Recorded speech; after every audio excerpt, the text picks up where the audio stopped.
Well then, it is our final day, but we are here at our first site, which is Yateley Common, characterised for its heath and gorse land. And you know what, Alex, last time I was here, I saw 2 nightjars. Wow. So yeah, there's no pressure on today, but if we could get 3, I wouldn't be complaining. Although Nice. highly doubtful.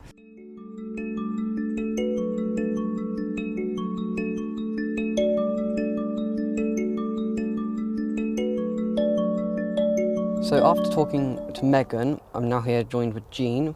So Jean, what's your role here? I'm the Yateley Common Ranger. This is Yateley Common. It's a heathland environment, so we manage it to remove scrub and trees to keep the heathland environment open. So as a team, we manage, it's 193 hectares of land, and we keep it open for people to use for recreation, but also we manage it for the wildlife that lives here.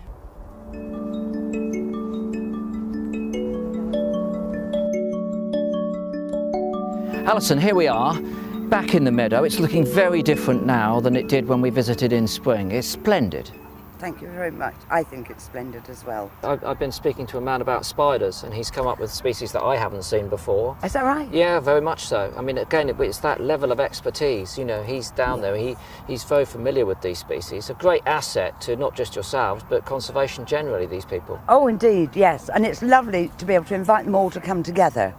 And then they share knowledge and they share what they found out, their information, and inspire each other, which I think is wonderful. It's day 10 of our Bioblitz, and you might be forgiven for thinking that I've finally crashed and that the energy levels have run to at the point of a terminal end. But you're wrong.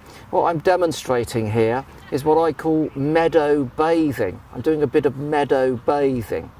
You know, we've heard of forest bathing, shirin yoku, practiced by the Japanese, where they go into forest and just walk. Bathing is keeping your clothes on. No need to take your clothes off to do meadow or forest bathing. And there they realise the natural and mental health benefits that they can achieve.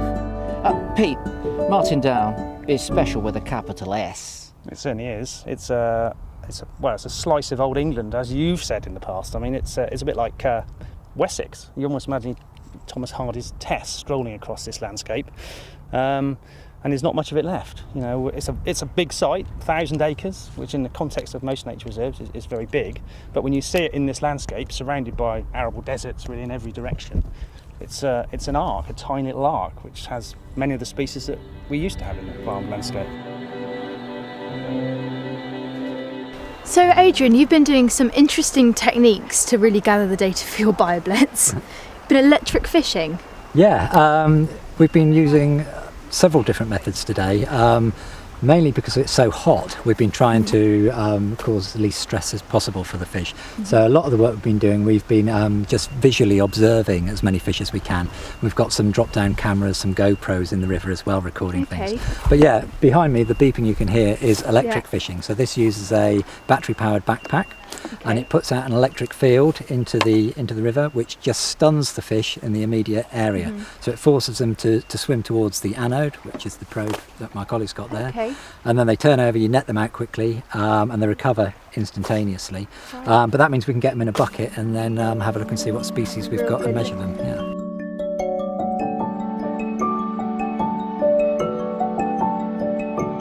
Neil, so we're here and this is site 49. Wow. How's it been going? Yeah, we've had a lot of people on site today, lots of experts. So our friends from RSPB and Birds of Poole Harbour and Dorset Wildlife Trust have brought all their various experts down, people looking at moths and butterflies and dragonflies, probably about 60 people in all. So a real diversity of things then you've been looking at? Yeah, definitely. What have you found?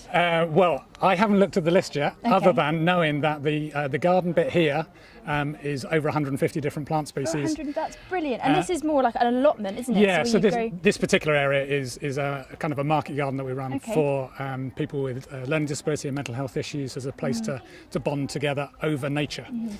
So it's their kind of quiet space. But they've also been out all around the heathland world that surrounds us, and the woodland, and across the farm fields, and out looking over the river. Excellent. People have been at all sorts of places looking for all sorts of things, so yeah. Here we are, this is it. This is number 50 out of 50, and we've arrived in Poole Harbour, and we're about to go for a tour of the Poole Harbour region principally ornithological, this one I imagine, on the Brownsea Island Ferries boat here, complete with red squirrels. If we get a red squirrel from the boat, we can be very lucky, but hopefully this mass of young people up here will have a good time, and we'll get to sit down. And we've just got another couple of hours to go, and it will be mission accomplished.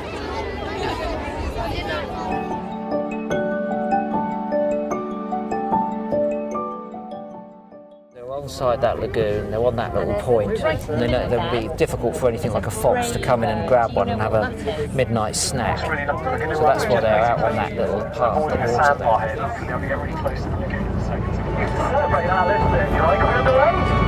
there.